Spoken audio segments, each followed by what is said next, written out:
안녕하세요.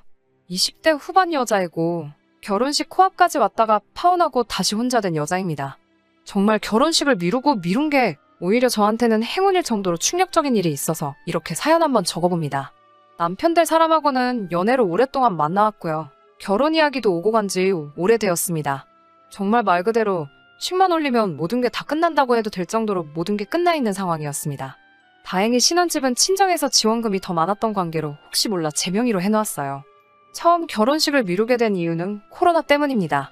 인원 제한 때문에 축하해주는 사람 수가 제한되는 것은 둘째치고 신랑 신부 제외하고 참석한 모든 이들이 마스크를 쓰고 기념 촬영을 해야 한다는 사실이 너무 안타까웠습니다. 그래도 제 한 번뿐인 결혼식을 축하해주러 온 사람들인데 50명을 넘지 못하는 인원 제한도 문제이긴 하지만 나중에 제 결혼식 앨범을 봤을 때 제 자신이 많이 섭섭할 거라는 생각을 했어요. 그때만 해도 결혼식 연기하는 게 이렇게 길어질 거라는 생각을 하지 못했는데 정말 미루고 미뤘던 결혼식이 신의 한 수가 되어버렸네요. 예비 신랑한테는 형이 한 분 있어요. 남편하고 나이 차이가 10살이나 나는 분이세요. 결혼에 실패하고 혼자 된 지 조금 된 걸로만 알고 있었습니다. 다른 살림 차렸다가 들켜서 이혼하게 되었다는 말은 들었는데 예비 신랑이 저를 두고 바람핀 것도 아니고 저한테만큼은 아주 잘했기 때문에 형 되는 사람이 그런 일로 결혼에 실패를 했다고 하더라도 저한테는 큰 문제가 되지 않았어요. 그런데 아주버님 되실 형님께서 상견례 자리에서도 괜히 한두 마디씩 거두는 게 아주 얄미웠어요. 자기가 결혼을 실패했으면 실패한 거지. 꼭 자기 이야기를 해가면서 한두 마디씩 덧붙이며 앞으로 결혼을 앞둔 커플을 앞에 두고 요즘 결혼이 어쩌고 저쩌고 하면서 자기 실패한 경험담을 늘어놓으면서 이건 이래서 안 되고 저건 저래서 안 된다고 한 소리 하면서 거드는 게 아무리 자기가 결혼에 실패했다고 한들 하물며 하나뿐인 동생의 결혼식인데 좋은 이야기를 해주지는 못할 망정 아주 초를 치고 있는 모습이 꼴불견이더라고요. 그런 아주버님이 저는 당연히 마음에 들지 않았어요. 아무튼 그렇게 결혼식만 남겨두고 모든 준비가 끝마쳐진 상황이었습니다. 하지만 도무지 인원 제한이라는 게 풀릴 것 같지가 않더라고요. 사실상 식을 안 올리고 혼인신고를 안 했다 뿐이지 신혼집에 살림도 차렸었고 부부나 마찬가지였기 때문에 작년 추석에 예비시댁에 인사를 다녀왔습니다. 그런데 그날 아주버님이 어떤 여자분 한 분을 데리고 오셨어요.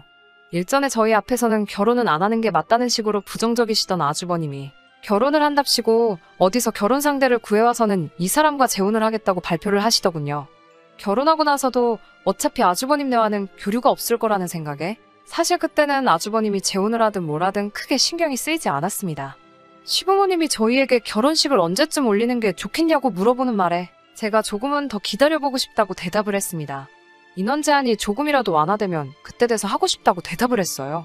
제 예상이 적중했는지 10월 초쯤인가 해서 접종률이 늘어나서 인원 제한이 완화가 된다는 뉴스 기사를 접하게 되었어요.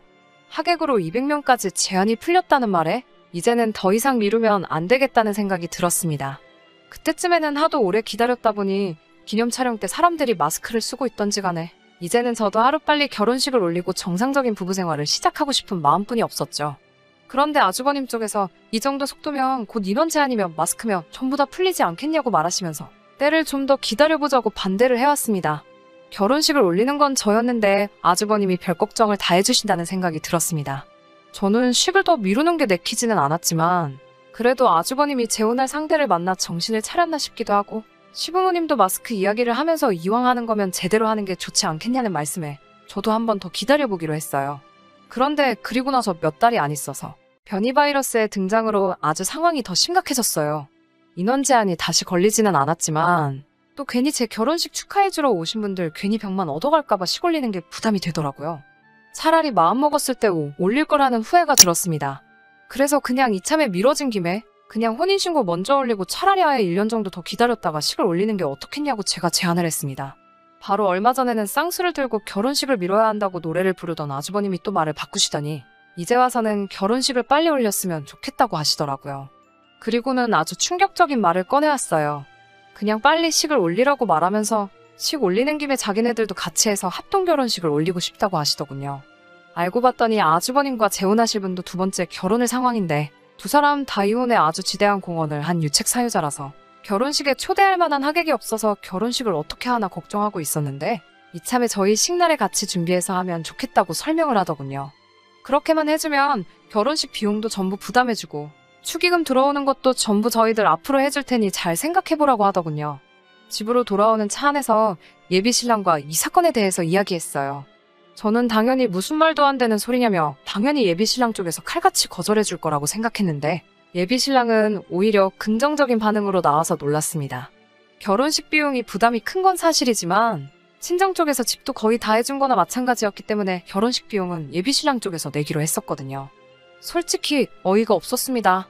그까짓 결혼식 비용 얼마 아끼자고 인생에 한 번뿐인 결혼식을 아주버님이 비용을 부담해 주신다는 이유로 합동결혼식에 찬성을 하는 예비신랑의 모습을 보니 정이 다 떨어지더라고요. 아무리 재혼이고 불을 하객이 없어서라지만 저와 친정 쪽 하객들이 다 보는 앞에서 그런 식으로 합동결혼식을 올리는 것 자체를 용납할 수가 없었어요. 하지만 예비신랑은 오히려 그런 형님을 안쓰럽지 않냐고 말하면서 우리가 한번 도와주자는 식으로 저를 설득하려 들더군요. 제가 형님 되실 분이 저랑 알고 지낸 사이도 아니고 그렇다고 몇 번 본 게 전부라 각별한 사이도 아닌데다가 아주버님은 제가 평소에도 탐탁치 않아 하던 사람이었는데 제가 꼭 그 두 사람을 도와줘야만 하는 이유도 없지 않습니까? 게다가 두 사람 다 불륜으로 결혼에 한 번씩 실패한 사람들이고 그것 때문에 면이 안 선다고 식도 못 올리고 있는 상황인데 알지도 못하는 저희 쪽 하객들의 축하를 받자고 굳이 저희 결혼할 때 같이 숟가락을 얹으려고 한다는 게 이해가 가질 않았어요. 정말 저라면 차라리 안 하면 안 했지 무슨 식을 그렇게 꼭 올려야 하는지도 이해할 수 없었습니다. 저는 내키지 않는다고 대답을 했어요. 하지만 예비신랑은 끝까지 제 눈치를 보면서 제가 싫으면 안 하겠다고 말하기는 해왔지만 예비신랑의 말투는 이미 내켜하지 않는 듯한 저에게 많이 실망을 한 말투였고 자기 형이 너무 불쌍한 사람이라 도와주고 싶고 결혼식 비용도 예비신랑 쪽에서 부담하게 생겼는데 그 돈을 아끼게 되었으니 우리한테도 이득이 아니겠냐는 말을 해오며 끝까지 저를 설득하려 들더군요. 저는 결국 참다 못해 이 결혼을 다시 생각해봐야겠다고 말했더니 예비신랑이 저보고 사람이 마음 씀씀이가 그렇게 박해서 쓰겠냐며 불같이 화를 냈어요. 이미 신혼집에서 같이 살림을 차리고 있는 상황에 그 집에서 꼴도 보기 싫은 예비신랑하고 하루라도 있는 게 내키지 않아 짐 싸서 친정으로 향했습니다. 친정에 들어가니 저희 부모님이 전후 사정을 들으시고는 너가 이 결혼해서 모자라게 한 게 뭐가 있냐고 다시 짐 싸들고 집으로 들어가라고 하시더라고요. 짐 싸들고 본가로 돌아가야 할 건 너가 아니고 박서방이라고 하시면서요. 이렇게 제가 벌써부터 이런 사소한 걸로 친정으로 짐 싸들고 들어가면 주도권을 예비신랑한테 주는 거나 마찬가지니 싫은 건 싫다고 딱 잘라 강하게 나가라 하시더라고요. 그래서 다시 돌아가기 싫었지만 신혼집으로 다시 들어갔습니다. 짐 싸들고 나갔던 제가 하루도 안 돼서 다시 짐 들고 돌아왔으니 예비신랑은 제가 꼬리 내리고 돌아온 건 줄 알고 기구만장해져서 큰 소리를 치면서 이제 생각이 바뀌었냐고 하면서 비아냥대더라고요. 저는 그러고 있는 예비신랑에게 당장 짐 빼라고 소리를 질렀습니다. 사실 파혼할 생각까지는 없었고 처음에는 그냥 아주버님네와 합동결혼식을 하는 것만 피해가려고 했는데 상황 파악도 못하고 저한테 큰 소리를 치고 있는 예비신랑의 모습을 보니 저희 부모님이 말한 대로 이 결혼의 주도권이 자기한테 있는 줄 알고 착각하고 있는 예비신랑의 모습에 오만정이 다 떨어졌어요. 물론 신혼집에 예비신랑이 모아놓은 돈도 들어가 있기는 했는데 대부분을 혼수에 지출을 해서 그 비중이 그렇게 크지 않았습니다. 예비신랑한테는 집에 묶인 돈이며 혼수도 그대로 다 돌려줄 테니 그 돈으로 그 좋아하는 형님 결혼식을 시켜주던지 말던지 하고 저랑은 이제 그만 끝내자고 호통을 쳤어요. 예비신랑은 끝까지 저한테 잘못했다고 하지 않고 저보고 사람이 아주 못돼 처먹었다며 쓴소리를 하고 시댁으로 들어갔습니다. 저를 두 번 다시 안 볼 것처럼 행동하던 예비신랑은 하루도 지나지 않아서 사람이 아주 바뀌어가지고는 저에게 잘못했다고 빌기 시작하더군요. 전화로 시부모님하고 형님까지 동원해서 집으로 찾아오겠다는 말에 오지 말라고 했는데 기어코 오겠다고 하네요. 쪽수가 밀리니 저도 친정에 전화해서 저희 부모님께 지원 요청을 했습니다. 이미 만반의 준비를 하고 온 것인지 오겠다고 통보를 하자마자 벌써 집안으로 온 가족을 이끌고 들어오더라고요.